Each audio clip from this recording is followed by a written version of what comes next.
আপন জনেরা কবরে কি অবস্থায় রয়েছে।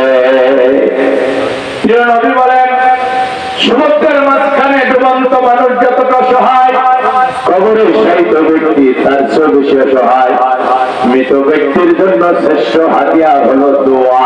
দোয়া যারা বিদায় নিয়ে চলে গেছে, বাড়ি চাই না, গাড়ি চাই না, দামি খাবারের বাইনা করে না, তারা একটুখানি দোয়ার বানাল।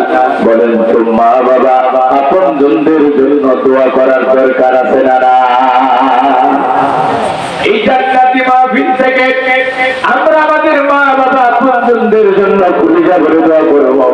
আবার আমি বক্তা থেকে শুরু করে আমার চাচাজান এখানে বসে আছেন, আল্লাহর ঘরের মেহমান। আমার সামনে যারা বসে আছেন, পাশে যারা আল্লাহর দ্বীনের দায়িত্বশীলরা বসে আছে, আমরা কেউ কি বুকে হাত দিয়ে দাবি করতে পারবো যে আমরা জীবনে কোনোদিন কোনো গুনাহ করি নাই, বরং গুনাহ করতে করতে জীবনটা শেষ করে ফেলেছি। বান্দা গুনাহ করতে পছন্দ করে, আল্লাহ ক্ষমা করতে ভালোবাসে।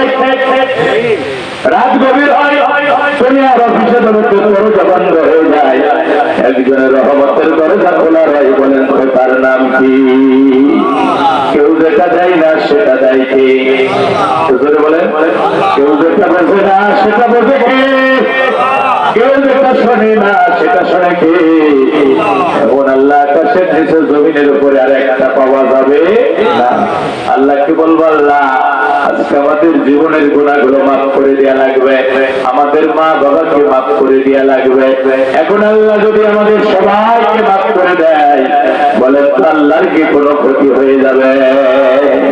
আবার আল্লাহ যদি সবাইকে ধরে প্যাকেট করে জাহান্নামে ফেলে দেয়, আল্লাহর কি কোনো লাভ হবে?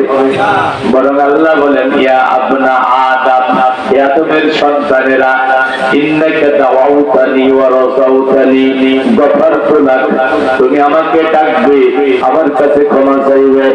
গফারতু লাক, আমি তোমার রব, তোমাকে ক্ষমা করতেই থাকব।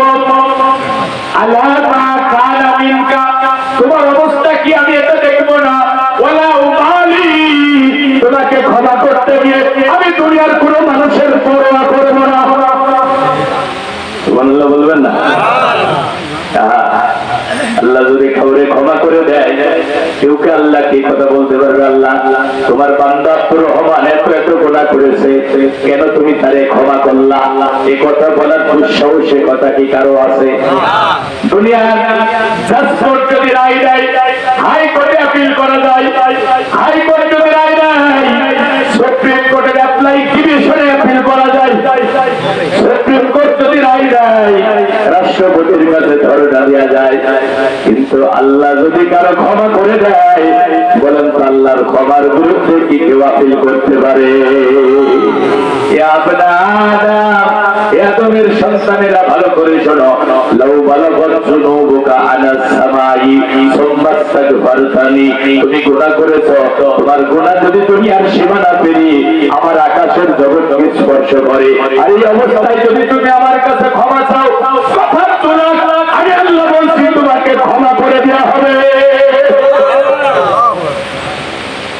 ওয়ালা উবালি, তোমাকে ক্ষমা করতে গিয়ে আমি দুনিয়ার কোনো মানুষের পরোয়া করব না।